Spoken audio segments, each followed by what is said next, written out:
Hello दोस्तों, स्वागत है आपका घटना चक्र जीके चैनल पर। और आज के वीडियो में पढ़ेंगे मॉडर्न हिस्ट्री। आधुनिक भारत से संबंधित जितने भी महत्वपूर्ण टॉपिक रहेंगे, जैसे भारत में यूरोपीय कंपनियों का आगमन और सामाजिक सुधार या 1857 की क्रांति हो, गवर्नर जनरल से संबंधित सारे एमसीक्यू क्वेश्चन इस वीडियो में सॉल्व करने वाले हैं।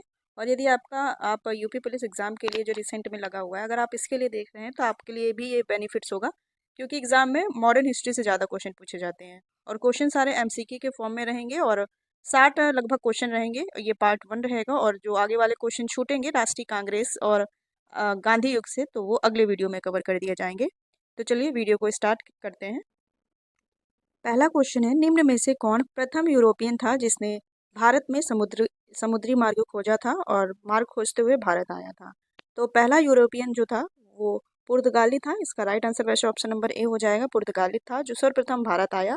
और नाम क्या था उसका? Vasco D gamma. Vasco D gamma ने यूरोप से भारत के लिए समुद्री मार्ग को खोजा खोजा और 1498 ईस्वी में भारत आया। और भारत में कहाँ आया? कालीकट जो बंदरगाह था वहां पर आया। और कालीकट के जो हिंदू राजा थे जमोरियन, उन्होंने वास्को डी गामा का स्वागत भी किया और उसे मसाले और जड़ी बूटियों जैसी आदि सामान ले जाने का आदेश भी दिया। तो याद रखेंगे, पूछा जाए कौन आया तो पुर्तगाली शासक वास्को डी गामा 1498 ईस्वी में आया। कहाँ आया?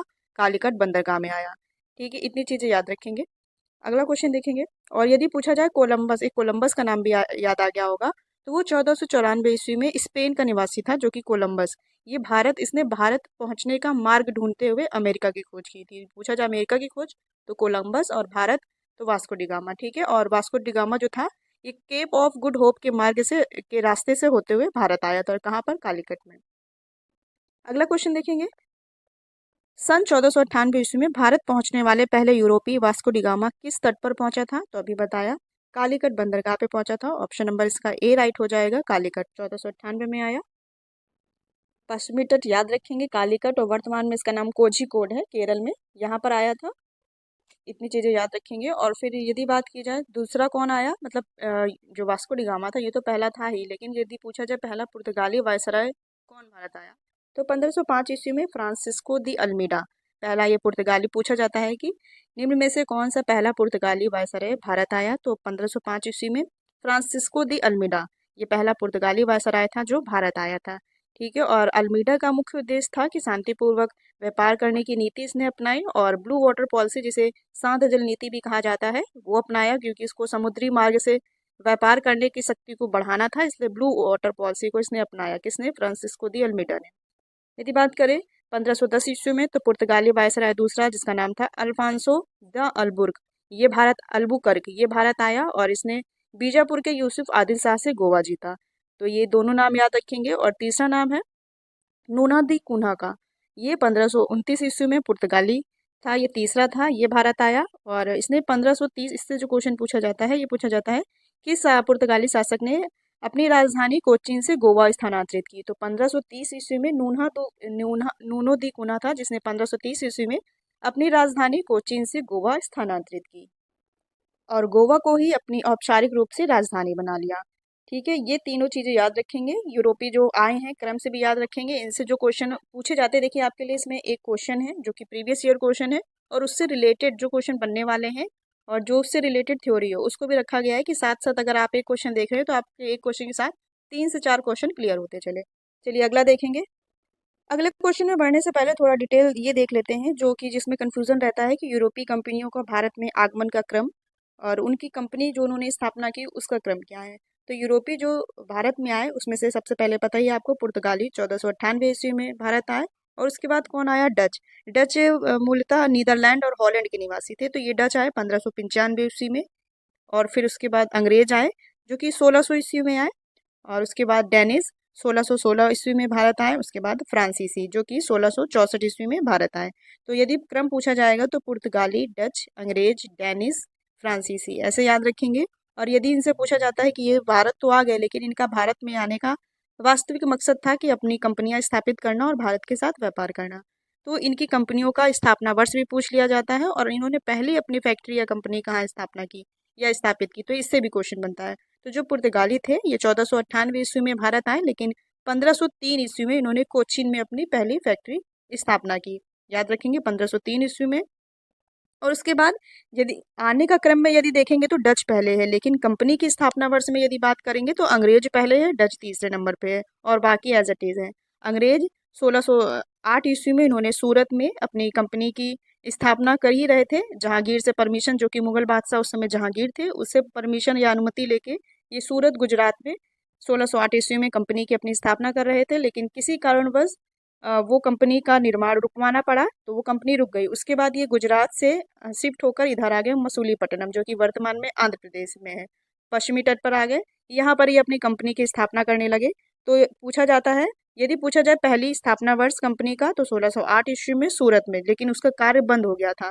तो अस्थायी फैक्ट्री पूछे तो मसूलीपट्टनम में, या दूसरी फैक्ट्री मसूलीपट्टनम में 1611 ईस्वी में शुरुआत कर दी। लेकिन जब जहांगीर, जो उस समय मुगल शासक थे, वो जो 1608 ईस्वी में कंपनी का कार्य जो सूरत में चल रहा था उसको बंद करवाया।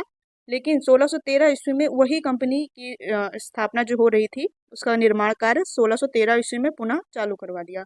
तो फिर जो अस्थायी मसूलीपट्टनम था वो शिफ्ट होके चला गया 1613 ईस्वी में सूरत में, जो 1608 ईस्वी में शुरुआत हुई थी, तो वो कंपनी बनने लगी। तो पूछा जाता है अगर यदि एग्जाम में कि अंग्रेजों द्वारा अपनी पहली कंपनी भारत में कब और कहाँ स्थापित की गई, तो 1608 ही रहेगा सूरत में, लेकिन 1611 और 13 में कंफ्यूजन होता है। तो वो क्लियर हो गया आपका। अस्थायी जो थी मसूलीपट्टनम में शुरुआत कर दी गई थी, लेकिन जब 1608 वाली ईस्वी, जो 1608 ईस्वी में सूरत में चल रहा था निर्माण, वो 1613 में पूर्णतः करवाया जाने लगा। तो ये 1608, 1611, 1613 तीनों में कंफ्यूजन क्लियर हो गया होगा। उसके बाद डच आए। तो डच आए थे 1595 में, लेकिन 1605 ईस्वी में मसूलीपट्टनम, जो कि वर्तमान में आंध्र प्रदेश है, यहाँ पर अपनी कंपनी की स्थापना की। और जैसे कि पुर्तगाली है तो पुर्तगाली ईस्ट इंडिया कंपनी, 16 अंग्रेज है तो अंग्रेजी ईस्ट इंडिया कंपनी, जो कि 1600 में बनी। तो ये सारी ईस्ट इंडिया कंपनी है, लेकिन इनके अलग अलग यूरोपियन है उस हिसाब से। तो डच की 1605 ईस्वी में मसूलीपट्टनम में, और डेनिस की 1620 ईस्वी में तमिलनाडु में शुरुआत हुई। और फ्रांसीसी जो कि आए थे 1664 ईस्वी में, लेकिन 1668 ईस्वी में सूरत में इनकी कंपनी की स्थापना हुई। तो इसका चार्ट आप जरूर याद रखेंगे, इसको माइंड में, इससे जरूर क्वेश्चन बनेगा। अगर आप क्लियर करके देखेंगे एक साथ सारी चीजें तो आपको याद हो जाएगा जल्दी। अगला क्वेश्चन देखेंगे, अंग्रेजों ने भारत में सर्वप्रथम स्थायी पहली फैक्ट्री कारखाना कहाँ पर स्थापित किया? तो अभी बताया है अंग्रेजों ने कहाँ स्थापित किया, 1608 ईस्वी में सूरत में। तो राइट आंसर हो जाएगा। बस इसीलिए आपको चार्ट याद रखना पड़ता है कि कैसे भी क्वेश्चन बन जाए एग्जाम में आपके, लेकिन सही हो जाए। तो राइट आंसर हो जाएगा इसका ऑप्शन नंबर ए, 1608 ईस्वी में सूरत में अंग्रेजों द्वारा पहली अपनी कंपनी स्थापना की गई। ठीक है, राइट आंसर हो जाएगा ऑप्शन नंबर ए। फिर नेक्स्ट क्वेश्चन देखेंगे, वर्ष 1510 में किस पुर्तगाली गवर्नर ने बीजापुर के सुल्तान आदिल शाह को पराजित कर गोवा पर कब्जा कर लिया था? तो ये थे फ्रांसिस्को दी अल्बुकर्क। ठीक है, ऑप्शन नंबर बी राइट हो जाएगा। आपको बताया था अभी, पहले पुर्तगाली जो था वास्को डी गामा आया, उसके बाद अल्मीडा आया जो कि पहला पुर्तगाली वायसराय था, और उसके बाद दूसरा कौन था, अल्बुकर्क था। अल्बुकर्क ने अल्मीडा का स्थान लिया और जो बीजापुर के सुल्तान आदिल शाह को पराजित किया, और उसके बाद गोवा पर कब्जा कर लिया। तो इससे सिर्फ यही क्वेश्चन बनता है, किसने सुल्तान आदिल शाह को पराजित कर गोवा पर कब्जा किया? तो फ्रांसिस्को दी अल्बुकर्क, ये नाम याद रखेंगे। ऑप्शन नंबर इसका बी राइट रहेगा। उसके बाद देखेंगे, किस पुर्तगाली शासक ने किस शासक ने गोवा में सती प्रथा को समाप्त किया था? तो राइट आंसर हो जाएगा इसका ऑप्शन नंबर सी, अल्बुकर्क ने ही गोवा को जीता था और सती प्रथा का अंत भी किया। इसका नाम इसमें भी याद रखेंगे, अल्फोंसो दी अल्बुकर्क, कि भारत में सती प्रथा का विरोध या समाप्त करने वाला प्रथम यूरोपीय जो था ये अल्बुकर्क था, नाम याद रखेंगे। और जो पेड्रो अल्वारेस कैम्ब्रिल है, ये भी वास्को डी गामा के बाद ये दूसरे नंबर पे पेड्रो अल्वारेस कैम्ब्रेल, ये भारत आया 1502 ईस्वी में। ठीक है, लेकिन ये वायसराय नहीं था, इससे कोई महत्वपूर्ण कार्य भी नहीं है, तो इसको ज्यादा याद भी नहीं रखना है, बस आया था भारत, ये याद रखेंगे।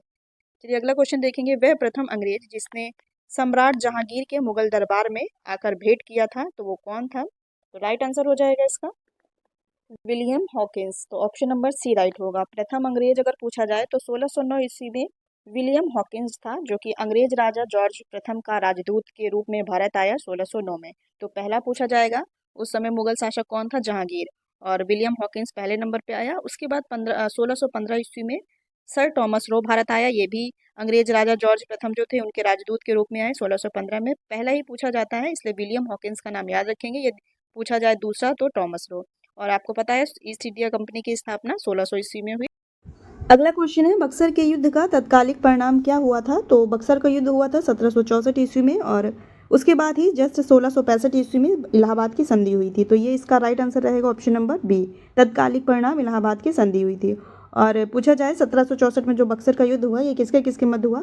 तो नवाब मीर कासिम और अवध के नवाब शुजाउद्दौला तथा मुगल बादशाह उस समय शाह आलम द्वितीय थे। तो ये तीनों सेनाएं एक तरफ थी और दूसरी तरफ थी अंग्रेजी कंपनी। और अंग्रेजी कंपनी की तरफ से नेतृत्व कौन कर रहा था अंग्रेज सेनापति? तो हेक्टर मुनरो था। और इस जो बक्सर का युद्ध हुआ इसमें अंग्रेजों की जीत हुई। ये चीज़ें याद रखेंगे और साथ ही ये भी याद रखेंगे जो इलाहाबाद की संधि, ये डेट पूछी जाए तो 12 अगस्त 1665 ईस्वी में। और ये किसके किसके मध्य हुई? तो इसमें मीर कासिम, ये जब ये सब हार गए तो मीर कासिम दिल्ली भाग गया और जो मुगल बादशाह जो थे शाह आलम द्वितीय और ईस्ट इंडिया कंपनी के लॉर्ड रॉबर्ट क्लाइव, इनके मध्य इलाहाबाद की संधि हुई 1765 ईस्वी में। और इस संधि के तहत ही शाह आलम द्वितीय ने एक फरमान जारी किया और उसके माध्यम से बंगाल, बिहार और उड़ीसा की दीवानी कंपनी को दे दी, अंग्रेजी कंपनी को दे दी। और जो सम्राट को अवध के नवाब से कड़ा और इलाहाबाद के जिले लेकर दे दिए गए इस संधि के तहत ही। और मुगल सम्राट जो था शाह आलम द्वितीय, इसने 26 लाख रुपए प्रतिवर्ष पेंशन के रूप में दिए जाने का निर्णय भी लिया। तो ये सब चीज़ें इलाहाबाद की संधि में हुई, इतनी चीज़ें याद रखेंगे। किस पुर्तगाली शासक ने ब्लू वाटर पॉलिसी या नीले जल नीति की शुरुआत की थी? तो अभी ये बताया था, इसका राइट आंसर हो जाएगा फ्रांसिस्को दी अल्मीडा। इसने ब्लू वाटर पॉलिसी की शुरुआत की थी, डिटेल काफ़ी बता चुके हैं। चलिए अगले क्वेश्चन में बढ़ते हैं। पहला पुर्तगाली कारखाना कहाँ पर स्थापित किया गया था? तो राइट आंसर हो जाएगा इसका ऑप्शन नंबर ए, कोच्चि हो जाएगा, कोच्चि या कोचीन। और 1503 ईस्वी में कोचीन में पहला पुर्तगाली फैक्ट्री स्थापना की गई। और दूसरी पूछी जाए तो 1505 में कन्नूर में, लेकिन पूछी नहीं गई है कभी, पहली याद रखेंगे। चाहे तो आप ये चार्ट के माध्यम से फिर से एक बार रिवीजन कर सकते हैं। पुर्तगाली जो पहली फैक्ट्री थी 1503 ईस्वी में कोचीन में, अंग्रेजों की 1608 में सूरत में, डच की 1605 में मसूलीपट्टनम की। आप तीन शुरुआत की जरूर याद रखेंगे। चलिए अगला क्वेश्चन देखेंगे। क्वेश्चन नंबर 10वां है, भारत में पहला पुर्तगाली वायसराय कौन था? अभी बताया आपको। तो राइट आंसर हो जाएगा ऑप्शन नंबर ए, फ्रांसिस्को दी अल्मीडा। ये पहला पुर्तगाली वायसराय था और इसके स्थान पर 1510 ईस्वी में अल्मीडा आया। अल्मीडा के स्थान पर अल्बुकर्क आया, दूसरे नंबर पे अल्बुकर्क आया। इसने अल्मीडा का स्थान लिया और भारत में दूसरा वायसराय बनकर आया पुर्तगाल से। और अल्बुकर्क को ही पुर्तगाली साम्राज्य का वास्तविक संस्थापक भी माना जाता है। वो क्वेश्चन पूछा नहीं गया, याद रखेंगे। लेकिन पहला कौन था? अल्मीडा।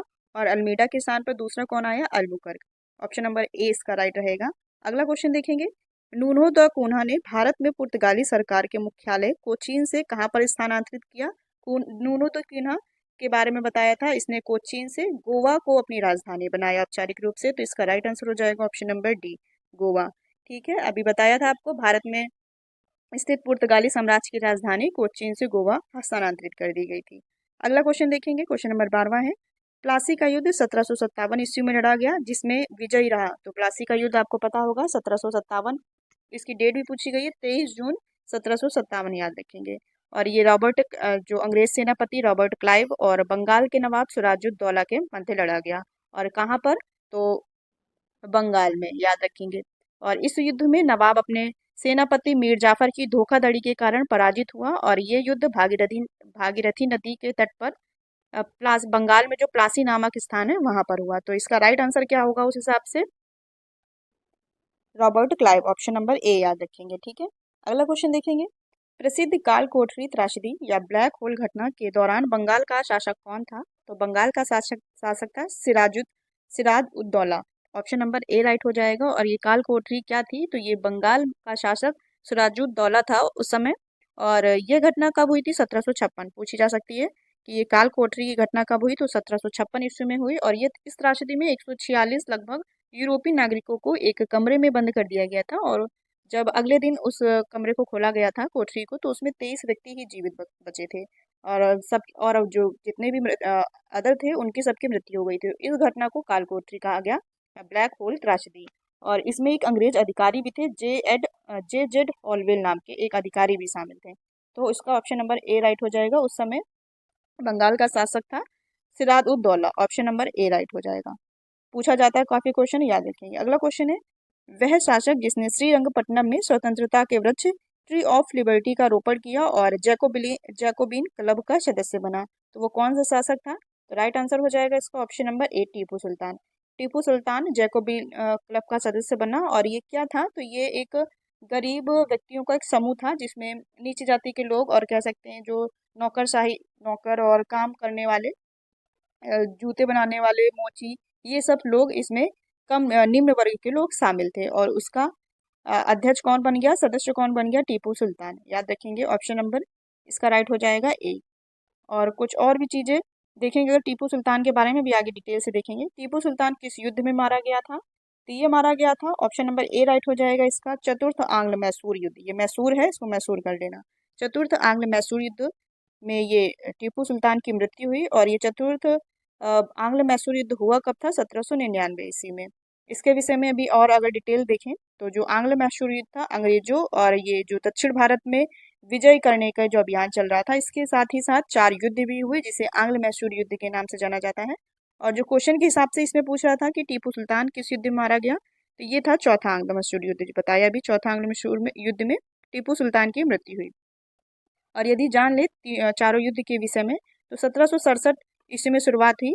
इसमें हैदर अली विजयी रहा। और द्वितीय युद्ध हुआ 1780 में शुरुआत हुई। ये इसमें हैदर अली जो था इसकी मृत्यु हो गई। और उसके आगे नेतृत्व किसने किया, जो हैदर अली का बेटा था टीपू सुल्तान, उसने आगे नेतृत्व संभाला। और फिर तृतीय युद्ध हुआ 1790 में शुरुआत हुई।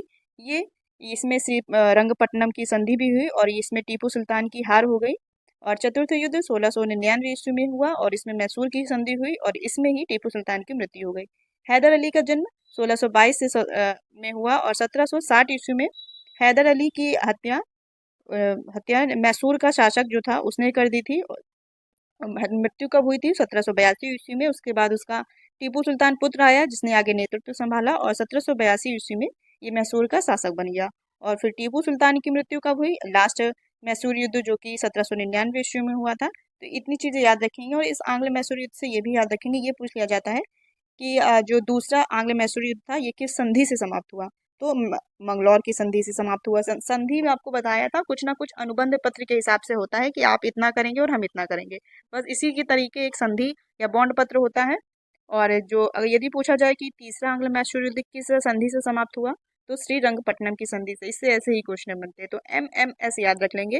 पहला मद्रास, दूसरा मंगलौर और तीसरा श्रीरंगपट्टनम की संधि। ठीक है, इससे आंग्ल मैसूर युद्ध से इतनी चीज याद रखेंगे।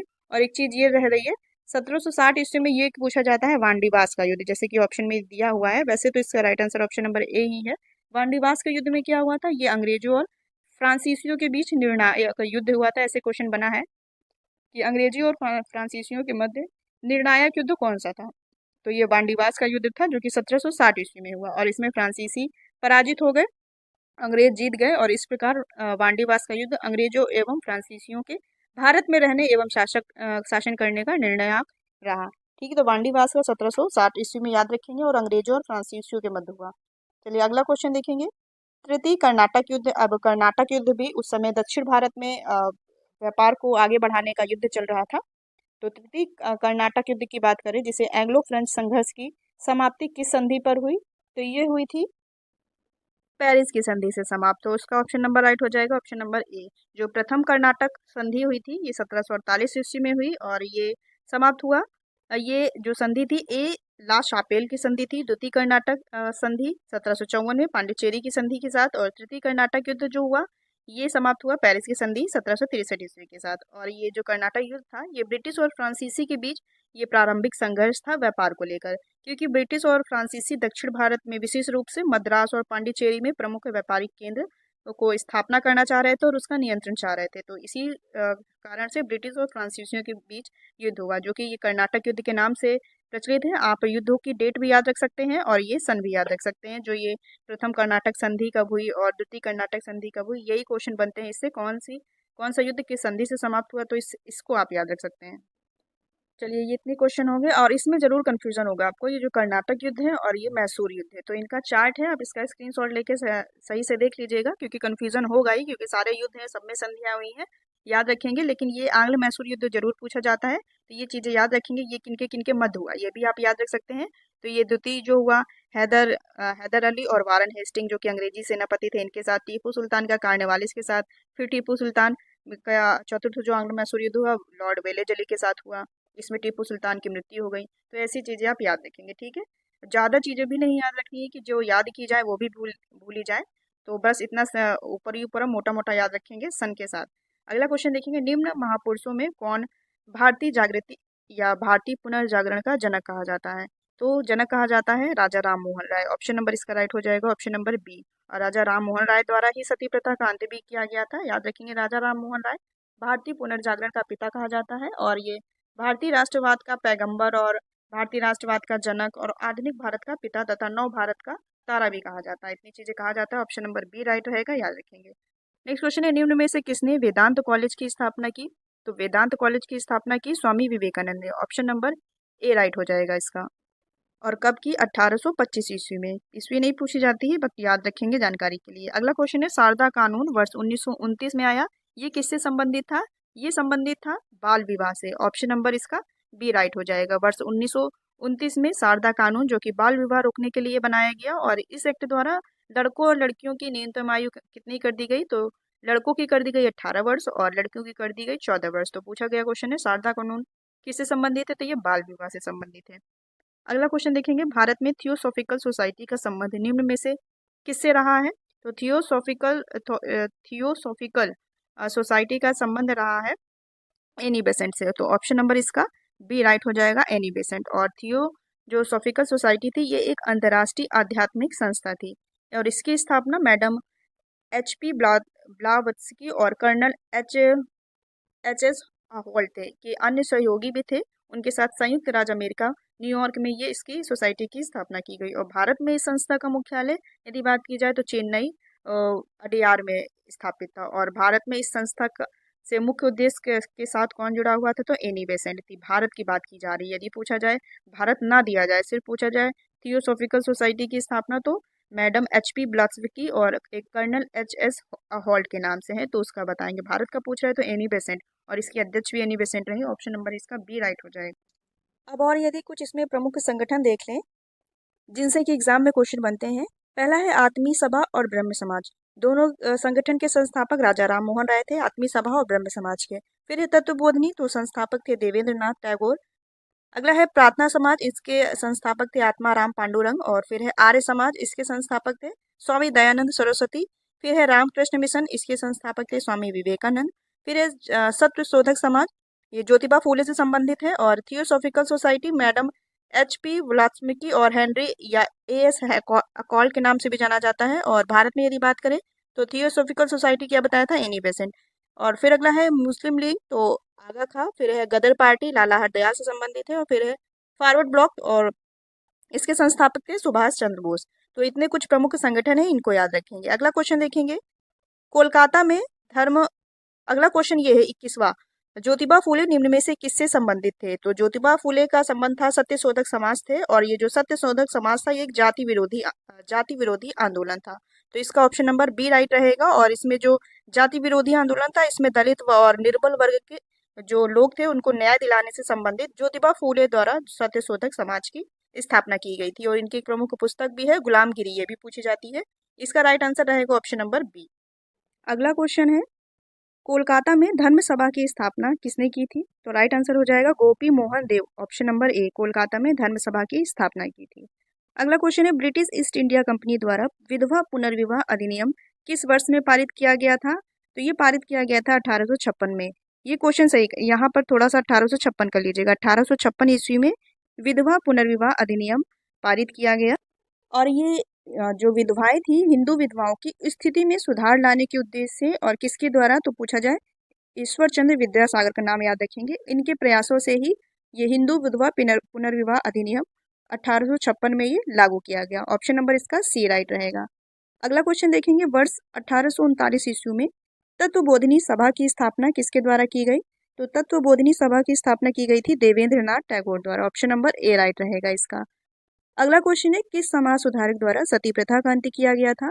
तो ये किया गया था राजा राम मोहन राय द्वारा। ऑप्शन नंबर इसका राइट हो जाएगा सी। राजा राम मोहन राय द्वारा 1829 ईस्वी में ये सती प्रथा का अंत किया गया था। यदि पुर्तगाली पूछा जाए तो गोवा में अल्बुकर्क द्वारा ये सती प्रथा का अंत किया गया। और अपने भारत में ये राजा राम मोहन द्वारा 1829 में, याद रखेंगे डेट भी। और यदि एक और इससे क्वेश्चन बनता है, सती निवारण अधिनियम किस वर्ष लागू किया गया? तो ये 1988 हो जाएगा। अगला क्वेश्चन देखेंगे, निम्नलिखित में से कौन भारत में अलीगढ़ आंदोलन के संस्थापक माने जाते हैं? तो राइट आंसर हो जाएगा इसका option number C, sir Syed Ahmad Khan. ये अलीगढ़ आंदोलन के संस्थापक माने जाते हैं और इनके ही नेतृत्व में एक आंदोलन ये चलाया गया जिसका नाम था अलीगढ़ आंदोलन। और ये 1857 के समय जो विद्रोह हुआ था कि असफलता के बाद ये मुसलमानों में धार्मिक और समाज सुधार के उद्देश्य से ये आंदोलन चलाया गया था। ऑप्शन नंबर इसका सी राइट रहेगा। अगला क्वेश्चन देखेंगे, निम्न में से किसे सीमांत गांधी के नाम से जाना जाता है? और एक क्वेश्चन ये भी याद आ गया, ये अलीगढ़ जो सर सैयद अहमद खां इनके द्वारा ही मोहम्मद एग्लो ओरिएंटेड कॉलेज की स्थापना भी अलीगढ़ में की गई थी 1875 में। वो भी पूछा गया क्वेश्चन है, वो भी याद रखेंगे। तो सीमांत गांधी के नाम से जाना जाता है अब्दुल गफ्फार खां को। इसका राइट आंसर हो जाएगा ऑप्शन नंबर बी हो जाएगा, अब्दुल गफ्फार खां। और इनको ही खुदाई खिदमतगार के नाम से भी जाना जाता है क्योंकि खुदाई खिदमतगार एक संगठन था जो कि अब्दुल गफ्फार खान द्वारा ही शुरुआत की गई। तो याद रखेंगे अब्दुल गफ्फार खान का नाम खुदाई खिदमतगार के नाम से भी जोड़ा गया है, तो ये भी चीज़ याद रखेंगे। महाभारत का अंग्रेजी भाषा में अनुवाद करने वाले पहले भारतीय किशोरी, इसको सही कर लीजिएगा, यहाँ किशोरी या किसारी कहीं कहीं लिखा है, किसारी मोहन गांगुली द्वारा। और उसका नाम क्या था? तो द महाभारत ऑफ कृष्णा द्वैपायन व्यास करके नाम था जो अनुवाद किया गया था। नाम याद रखेंगे, मोहन गांगुली का। अगला क्वेश्चन है, निम्नलिखित में से किस प्रसिद्ध समाज सुधारक ने गुलामगिरी नामक पुस्तक लिखी? तो बताया था ऑप्शन नंबर बी राइट रहेगा, ज्योतिबा फुले द्वारा ये गुलामगिरी पुस्तक की स्थापना की गई थी। पुस्तक लिखी गई थी, स्थापना नहीं की गई थी। और ये प्रमुख पुस्तक भी देख लेंगे जो कि आधुनिक युग से पूछी जाती हैं। आधुनिक युग के इतिहास की भी काफ़ी प्रमुख पुस्तकें हैं, कुछ प्राचीन इतिहास की भी हैं। अगर आप चाहेंगे तो पुस्तकों का एक सेपरेट वीडियो बना दिया जाएगा क्योंकि पुस्तकें से भी क्वेश्चन 3 से 4 एग्जाम में देखने को मिले हैं पिछली बार। तो यदि प्रमुख देखें तो बाल गंगाधर तिलक की है, यहाँ पर बाल गंगाधर तिलक की है, गीता रहस्य और दीन बंधु मित्र की है, नील दर्पण रविन्द्रनाथ टैगोर की है, गीतांजलि और गोवरा, फिर है दयानंद सरस्वती जी की सत्यार्थ प्रकाश, रमेश चंद्र दत्त की है भारत का आर्थिक विकास, चित्तरंजन दास की है आधुनिक भारत के निर्माता और डॉक्टर राजेंद्र प्रसाद की है भारत विभाजित, फिर है यशपाल की दादा कॉमरेड पूछी गई है काफ़ी बार, मदन मोहन मालवीय की अभ्युदय और सी एफ एंड्रयूज की भारत में पुनर्जागरण। इसके साथ ही और भी हैं लेकिन अगर अलग वीडियो में पढ़ेंगे तो काफ़ी सारी एक जगह पढ़ लेंगे तो वो फिर भी याद हो जाएंगी। चलिए नेक्स्ट क्वेश्चन है, सत्य के साथ मेरे प्रयोग पुस्तक के लेखक कौन है? तो ये है महात्मा गांधी। ऑप्शन नंबर इसका ए राइट हो जाएगा। अगला क्वेश्चन है, poverty and un British rule of India पुस्तक के लेखक कौन है? तो ये है Dadabhai Naoroji. Option number D right हो जाएगा। नेक्स्ट क्वेश्चन है, उस प्रसिद्ध भारतीय स्वतंत्रता सेनानी का नाम बताइए जिन्होंने स्वतंत्रता मेरा जन्मसिद्ध अधिकार है और मैं इसे लेकर रहूंगा का नारा बुलंद किया था। तो ये किया था बाल गंगाधर तिलक द्वारा। ऑप्शन नंबर इसका बी राइट हो जाएगा। स्वतंत्रता सेनानी थे, उनके द्वारा ही ये नारा दिया गया था, स्वतंत्रता मेरा जन्मसिद्ध अधिकार है और मैं इसे लेकर रहूंगा। अगला क्वेश्चन है, भारतीय क्रांतिकारियों द्वारा गदर पार्टी की स्थापना कहाँ पर की गई थी? तो कहाँ पर की गई थी? तो USA, America. Option number C right हो जाएगा। और ये पता ही होगा, काफी बार पूछा गया है। 1913 में गदर पार्टी की स्थापना लाला हरदयाल द्वारा की गई थी। ठीक है, और इनके साथ ही लाला हरदयाल का नाम भी याद रख सकते हैं, सोहन सिंह भाकना और करतार सिंह, इन तीनों का लेकिन पूछा गया जो एग्जाम में है वो लाला हरदयाल द्वारा। संयुक्त राज्य अमेरिका में ये गदर पार्टी की स्थापना की गई थी। और क्यों की गई थी? तो ये भारत में जो अंग्रेज थे उनसे स्वतंत्र कराने के उद्देश्य से एक संगठन बनाया गया था गदर पार्टी। और यदि इसका पूछा जाए मुख्यालय गदर पार्टी का कहाँ था, तो ये सैन फ्रांसिस्को अमेरिका में ही था।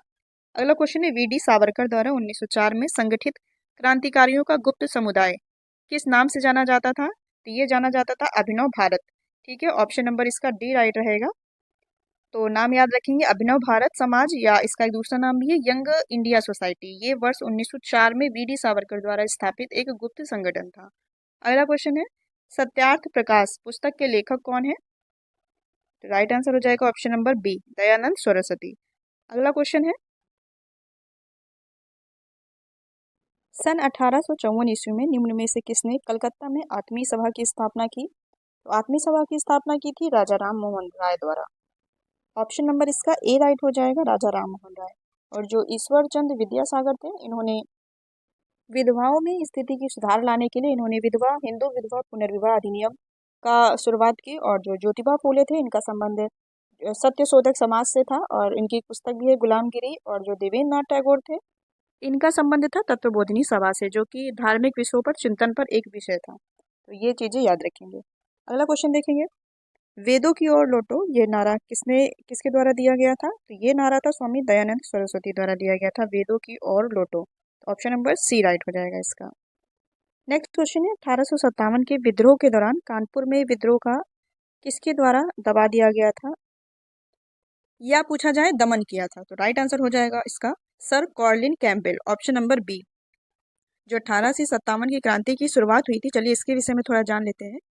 29 मार्च 1857 को बैरकपुर छावनी पश्चिम बंगाल के सिपाही मंगल पांडे ने चर्बीयुक्त कारतूस के प्रयोग के विरोध में अपने एक अधिकारी लेफ्टिनेंट और सार्जेंट हीरोज को गोली मार दी थी। यहाँ पर लेफ्टिनेंट बाग है, लेफ्टिनेंट बाग और सार्जेंट हीरोज को गोली मार दी थी। और 8 अप्रैल 1857 को सैनिक अदालत में ही मंगल पांडे को फांसी की सजा सुनाई गई थी। और इसी के साथ ही 10 मई 1857 को इस क्रांति की शुरुआत या इसको प्रथम स्वतंत्रता संग्राम भी कहा जाता है, इसकी शुरुआत मेरठ से हुई और भारत के अलग अलग भागों में और अलग अलग स्थानों में इस क्रांति की शुरुआत की गई। यदि बात करें झांसी पे, इसका जो झांसी था उत्तर प्रदेश में, इसका नेतृत्व कर रही थी रानी लक्ष्मीबाई। और पूछ लिया जाता है कि यहाँ पर जो जगह है, यहाँ पर कौन कौन नेतृत्व कर रहा था? तो इलाहाबाद में लियाकत अली द्वारा, और लखनऊ में बेगम हजरत महल और नवाब वाजिद अली शाह द्वारा नेतृत्व किया जा रहा था। और बिठूर कानपुर में ही है बिठूर, यहाँ पर नाना साहब और अजीज बेगम और तात्या टोपे द्वारा किया जा रहा था। और दिल्ली में बहादुर शाह द्वितीय। और क्वेश्चन में पूछा गया था कि कानपुर में इसका दमनकर्ता कौन था? तो हो जाएगा कैंपबेल। यदि पूछा जाए लखनऊ में इसका दमनकर्ता कौन रहा, तो उसमें भी कैंपबेल। और यदि पूछा जाए आपसे इलाहाबाद का, तो कर्नल नील थे। और एक और यहाँ पे छूट गया है बरेली, बरेली में नेतृत्व कौन कर रहा था? तो खान बहादुर खां, ये भी पूछा जा सकता है। वैसे ये मेन है जो पूछे जाएंगे, तो इतना आप याद रखेंगे इसके साथ। नेक्स्ट क्वेश्चन देखेंगे, 1857 के विद्रोह के दौरान भारत के गवर्नर जनरल कौन थे? तो राइट आंसर हो जाएगा ऑप्शन नंबर सी। 1857 में क्रांति के समय लॉर्ड कैनिंग थे, जो कि भारत के गवर्नर जनरल थे। अगला क्वेश्चन है, 1857 के विद्रोह के दौरान बरेली में किसके द्वारा नेतृत्व किया गया? तो खान बहादुर खां द्वारा, ऑप्शन नंबर ए राइट हो जाएगा इसका। और जो मौलवी लियाकत अली लिखा हुआ है, ये कहाँ पर नेतृत्व कर रहे थे? तो ये इलाहाबाद में, और कुंवर सिंह ये अमेठी क्षेत्र में, और जो बेगम हजरत महल थी ये लखनऊ में। ठीक है, अगला क्वेश्चन देखेंगे, 1857 की क्रांति के समय मुगल शासक कौन था? तो राइट आंसर हो जाएगा इसका option number B, Bahadur Shah द्वितीय द्वारा। मुगल बादशाह कौन थे उस समय? बहादुर शाह द्वितीय। और पूछा जाए आपसे कि गवर्नर कौन था, तो लॉर्ड कैनिंग। और इंग्लैंड के प्रधानमंत्री तब कौन थे? तो लॉर्ड पामस्टन। पूछे गए तीनों चीजें हैं, तो याद रखिएगा। अगला क्वेश्चन देखेंगे, 1857 की क्रांति का चिन्ह क्या निश्चित किया गया था? तो इसका चिन्ह था कमल और रोटी, ऑप्शन नंबर ए राइट रहेगा। नेक्स्ट क्वेश्चन है, दक्षिण भारत के मालाबार क्षेत्र में किस वर्ष मोपला विद्रोह किया गया था? तो ये मोपला विद्रोह हुआ था 1921 में, ऑप्शन नंबर इसका राइट हो जाएगा सी। और ये क्या था? तो मोपला केरल, दक्षिण का क्षेत्र जो केरल था, ये मोपला मुसलमानों द्वारा वर्ष 1921 में हिंदुओं और अंग्रेजों के विरुद्ध किया गया था, जो मोपला विद्रोह था। और ये मोपला विद्रोह के नाम से जाना जाता है। और केरल, यदि संबंधित राज्य पूछे तो केरल का है। और ये विद्रोह मालाबार क्षेत्र में मोपला किसानों का जमींदारों के विरुद्ध संघर्ष था, जो कि 1921 में हुआ था। अगला और जो विद्रोह हैं जो एग्जाम में पूछे गए हैं, मोपला विद्रोह पता हो गया, ये 1921 से 1922 तक केरल के मालाबार क्षेत्र में हुआ था। और इसे मोपला नरसंहार और मोपला दंगों और मोपल्ला दंगों के रूप में भी जाना जाता है। और ये केरल में मोपला समुदाय के नेतृत्व में एक किसान आंदोलन था। ठीक है, ये याद रखेंगे किससे संबंधित था, कहाँ हुआ था और सन। और इसके साथ संथाल विद्रोह भी पूछा गया है। तो ये संथाल जनजाति द्वारा ब्रिटिश ईस्ट इंडिया कंपनी और जमींदार और सामंतवादियों के क्रूर नीतियों के खिलाफ पूर्वी भारत में, वर्तमान में जो झारखंड और पश्चिम बंगाल है, तो ये वहां पर विद्रोह हुआ था। और ये 1855 ईस्वी को इसकी शुरुआत हुई थी और 1856 तक चला था। और इसके प्रमुख नेता सिद्धू मुर्मू और कान्हू मुर्मू पूछे गए हैं, तो ये याद रखेंगे। और ये क्या था? ये जनजातीय एक विद्रोह था। और इसी के साथ एक और याद रखेंगे, तेभागा आंदोलन। तो ये तेभागा आंदोलन बंगाल का प्रसिद्ध उत्तेजक, ये भी किसान आंदोलन ही था। और ये सन 1946 ईस्वी में इस आंदोलन में किसानों के लगान की दर को घटाकर 1/3, मतलब कि तिहाई हिस्सा बांटना, जिसे ती भागा या ते भागा आंदोलन के नाम से जाना गया, इसकी मांग थी। और इस आंदोलन के संचालक कंपाराम सिंह और भगवान सिंह चड्ढा थे। तो बस ये याद रखेंगे कौन सा आंदोलन कहाँ पर हुआ, और सन याद रखेंगे और किससे संबंधित था। तो ये तीनों पूछे गए हैं, तीनों याद रख सकते हैं।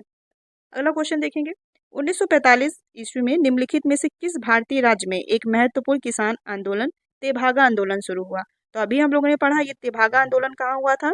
तेभागा आंदोलन की शुरुआत हुई थी बंगाल में। तो इससे हम लोग को पता चल जाएगा कहाँ पर इसका क्या होगा, क्या राइट आंसर हो जाएगा। तो ऑप्शन नंबर डी बंगाल, ठीक है। बस यही चीजें पूछी जाती हैं जो यदि हम थ्योरी थोड़ी सी पढ़े होंगे तो हम क्वेश्चन को कर पाएंगे सही। अगला क्वेश्चन है बंगाल का प्रथम गवर्नर जनरल कौन था। अब हम कुछ गवर्नर जनरल देखेंगे क्योंकि इससे भी एग्जाम में एक जरूर क्वेश्चन गवर्नर जनरल से आता है। तो राइट आंसर हो जाएगा इसका option number A Lord Warren Hasting, जो कि गवर्नर जनरल थे, बंगाल के प्रथम गवर्नर जनरल थे। ये ए ऑप्शन है राइट, याद रखिएगा ऑप्शन नंबर ए है वॉरेन हेस्टिंग। अब हम कुछ और देखें तो जो अभी हम लोग ने पढ़ा ये गवर्नर जनरल पूछा गया था। यदि पूछा जाए गवर्नर कौन था तो रॉबर्ट क्लाइव, ठीक है। और फिर अंतिम गवर्नर जनरल कौन अंतिम गवर्नर कौन हो गया, लॉर्ड वॉरेन हेस्टिंग, जो कि गवर्नर जनरल भी पहला बना। देखिए दोनों को डिफरेंस करके इसीलिए कलर लिखे गए हैं कि आप समझ पाए। बंगाल का यदि प्रथम गवर्नर पूछे तो रॉबर्ट क्लाइव, बंगाल का अंतिम गवर्नर जो कि लॉर्ड वारन हेस्टिंग, और यही लॉर्ड वारन हेस्टिंग बंगाल का प्रथम गवर्नर जनरल भी बना। जब गवर्नर का पद बदलकर गवर्नर जनरल कर दिया गया तो वारन हेस्टिंग ही प्रथम बंगाल का गवर्नर जनरल बना।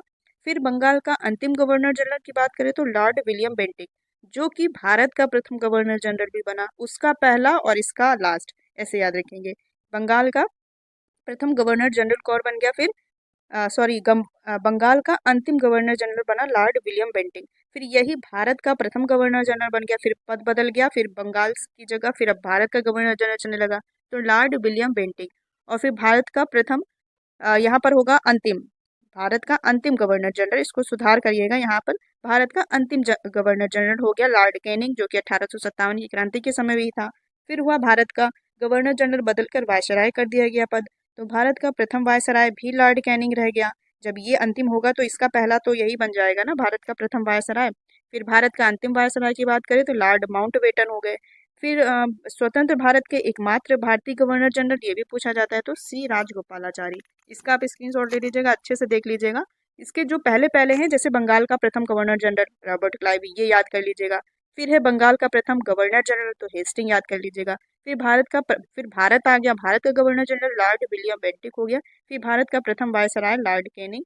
फिर स्वतंत्र भारत के एकमात्र भारतीय गवर्नर जनरल तो सी राजगोपालाचारी। ये 5 जरूर आप याद रखेंगे। अगला क्वेश्चन देखेंगे किसके काल में दिल्ली दरबार, जो कि दिल्ली दरबार का आयोजन 1911 में हुआ, तो ये किसके दरबार में आयोजित किया गया था, उस समय लॉर्ड कौन था। तो राइट आंसर हो जाएगा option number D, Lord Harding के समय में दिल्ली दरबार का आयोजन किया गया 1911 में। वैसे दिल्ली दरबार का आयोजन 3 बार किया गया। एक पहला किया गया 1870 में, जो कि महारानी जो विक्टोरिया को भारत की महारानी घोषित किया गया इसमें, और दूसरा हुआ 1903 में, ये किंग एडवर्ड सप्तम के राज्याभिषेक का जश्न के लिए किया गया, लेकिन इंपॉर्टेंट है 1911 वाला। इसमें भारत के सम्राट और महारानी के रूप में किंग जॉर्ज पंचम और रानी मैरी शामिल हुई, और कलकत्ता से इसमें दिल्ली राजधानी भी स्थानांतरित कर दी गई, और इसी में दिल्ली दरबार का आयोजन जो कि 1911 में हुआ, और इस समय लॉर्ड कौन थे, लॉर्ड हार्डिंग। तो ऑप्शन नंबर इसका डी राइट रहेगा, याद रखेंगे। नेक्स्ट क्वेश्चन है किस गवर्नर जनरल को का नाम सहायक संधि के साथ जुड़ा हुआ है। तो राइट आंसर हो जाएगा इसका option number A Lord Wellesley. Lord Wellesley को सहायक संधि के साथ इनका नाम जुड़ा हुआ है, इसके साथ ही जानते हैं। सहायक संधि क्या थी, तो ये भारत में ब्रिटिश साम्राज्य के प्रसार हेतु ये एक सहायक संधि की नीति अपनाई गई थी। ये ईस्ट इंडिया कंपनी और भारतीय राज्यों के बीच एक सैन्य सुरक्षा समझौता था, जिसमें सैनिक सहायता देने के बदले भारतीय राजाओं से धन लेने की प्रथा थी, यही थी सहायक संधि, ठीक है। और ये वेलेजली इस समय थे। और यदि बात करें सर्वप्रथम फ्रांसीसी गवर्नर ये डुप्ले द्वारा पेश किया गया था क्या, जो ये सहायक संधि थी सर्वप्रथम किसके द्वारा पेश किया गया, तो ये फ्रांसीसी गवर्नर डुप्ले था। इनका भी नाम डुप्ले का याद रखिएगा। जनरल की बात करें तो वेलेजली। और इसी के साथ बात करें इसे स्वीकार करने वाला प्रथम भारतीय शासक कौन बना, जो सहायक संधि को स्वीकार करने वाला, तो भारतीय शासक बना पहला हैदराबाद के निजाम, याद रखेंगे, ठीक है। और प्रथम मराठा साम्राज्य की बात करें तो मराठा कौन बना, तो सरदार पेशवा बाजीराव द्वितीय। और जॉन सोर एक थे के बाद वेलेजली बंगाल का गवर्नर जनरल भी बना दिया गया, ये भी याद रखेंगे। नेक्स्ट क्वेश्चन है भारत में पहली बार जनगणना जो कि 1872 ईस्वी में हुई थी, ये किसके शासनकाल के समय में हुई थी। तो राइट आंसर हो जाएगा option number D Lord Mayo के शासनकाल में 1872 में पहली बार जनगणना हुई। और लॉर्ड मेयो एकमात्र गवर्नर जनरल थे ऐसे जिनकी हत्या भारत में ही हुई थी, और ये पोर्ट ब्लेयर में शेर अली अफरीदी ने उनकी हत्या की थी। पूछा जाता है क्वेश्चन, इनकी मृत्यु कहाँ हुई थी, तो ये भारत में हुई थी, लॉर्ड मेयो की। और यदि बात करें, ये तो हो गई प्रथम बार जो जनगणना हुई थी 1872 में। यदि पूछा जाए पहली बार पूर्णतया या नियमित जनगणना किसके शासनकाल में हुई, तो ये 1881 लॉर्ड रिपिन के शासनकाल में हुई। और जो ये है लॉर्ड रिपिन, जो लॉर्ड रिपिन ये लिखे हुए हैं, इनको ही स्थानीय स्वशासन का जनक भी कहा जाता था। स्थानीय स्वशासन पंचायतें और नगर पालिका बोर्ड स्थापित इनके ही द्वारा किया गया था, जिनके कारण इन्हें स्थानीय स्वशासन का जनक भी कहा जाता था।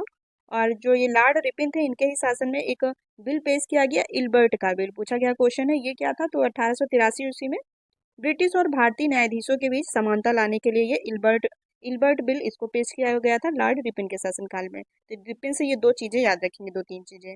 अगला क्वेश्चन है, भारतीय राष्ट्रीय कांग्रेस की स्थापना 1885 में हुई। तो इस समय शासनकाल के दौरान लॉर्ड कौन थे, तो ऑप्शन नंबर सी राइट हो जाएगा, लॉर्ड डफरिन।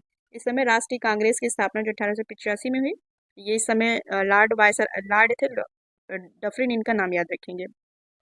अगला क्वेश्चन, निम्नलिखित में से किसने भारत में सती प्रथा का अंत किया या समाप्त किया 1829 से, तो राइट आंसर हो जाएगा लॉर्ड विलियम बेंटिंक। इनके द्वारा सती प्रथा का समाप्त 1829 ईस्वी में किया गया। और ये ईस्ट इंडिया कंपनी के शासन के दौरान ही जनरल लॉर्ड विलियम बेंटिंक द्वारा 1829 ईस्वी में विधवा हिंदू पुनर्विवाह द्वारा ये सती प्रथा का अंत किया गया।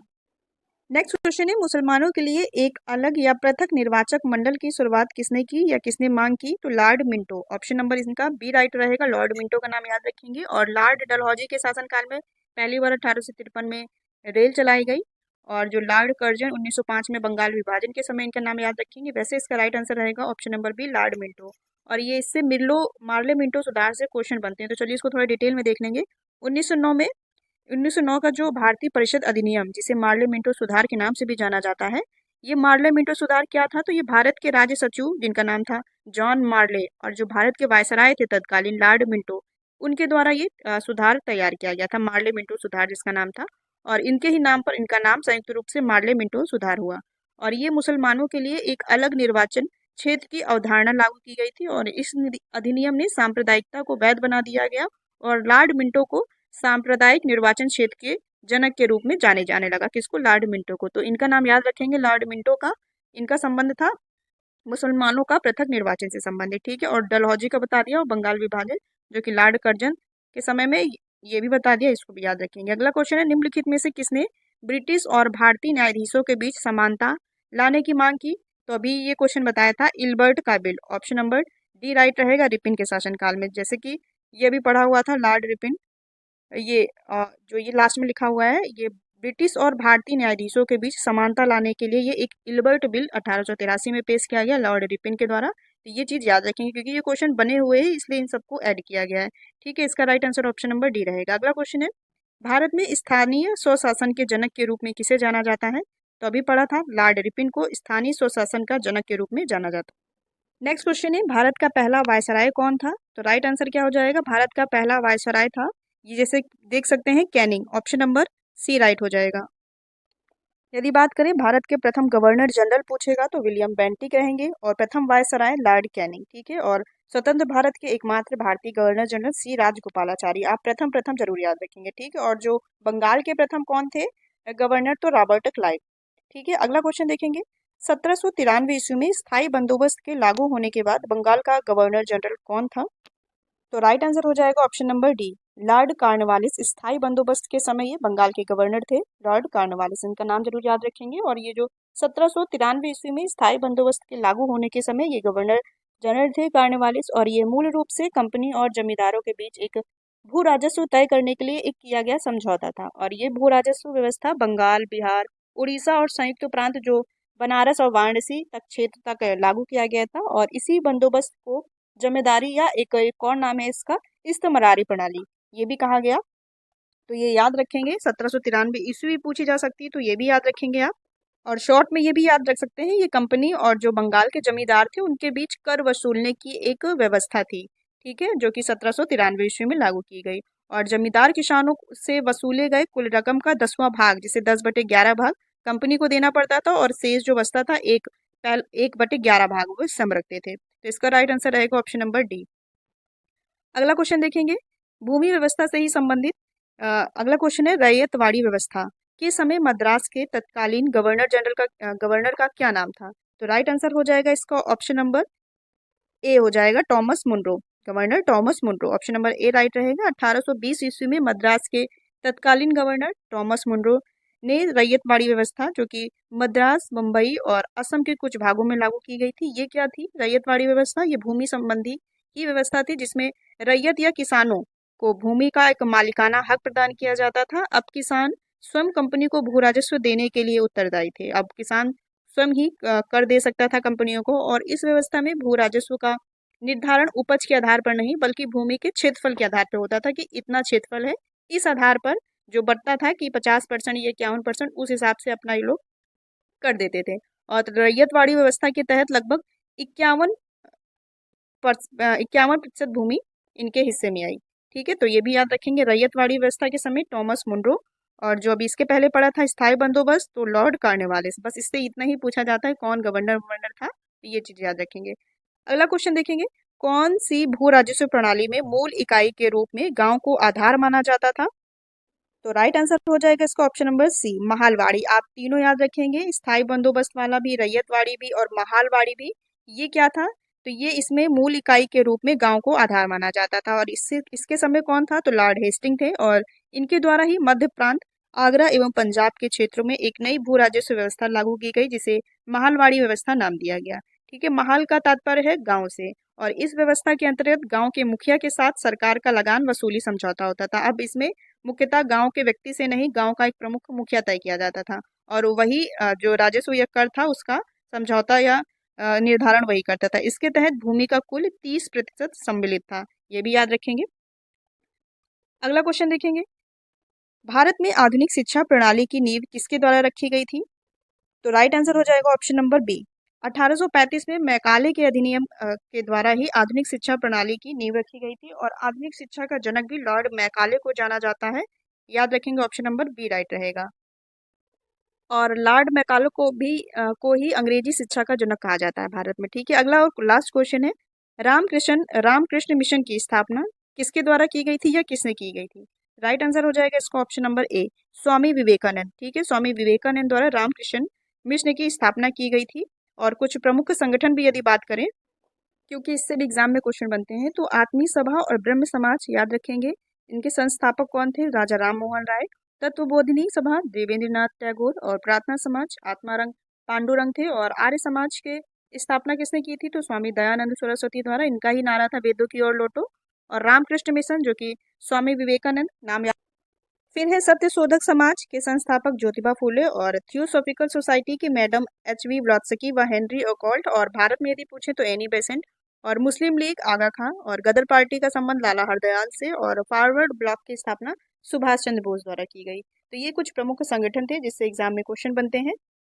तो इतनी चीजें याद रखेंगे आधुनिक भारत से संबंधित। इसमें हम लोगों ने 60 क्वेश्चन पढ़े और 60 से कुछ जो उसकी थ्योरी पढ़ी वो भी थी इसमें इंक्लूड। तो कुल 60 से 70-80 क्वेश्चन आपके कंप्लीट हो गए होंगे। और इसके बाद का जो टॉपिक रहेगा आधुनिक भारत का ही रहेगा। उसमें जो राष्ट्रीय कांग्रेस ये पढ़ेंगे, और जो जिससे सबसे अधिक क्वेश्चन भी पूछे जाते हैं जिसमें से गांधी युग या गांधी आंदोलन, उसको सेकंड पार्ट में कंप्लीट कर दिया जाएगा। और इस तरह आपका आधुनिक भारत के सारे क्वेश्चन, प्रीवियस ईयर क्वेश्चन सारे कंप्लीट हो जाएंगे। और यदि वीडियो अच्छा लगा हो तो वीडियो को लाइक जरूर कीजिएगा और बताइएगा कैसा है। और मिलते हैं अपने नेक्स्ट वीडियो के साथ।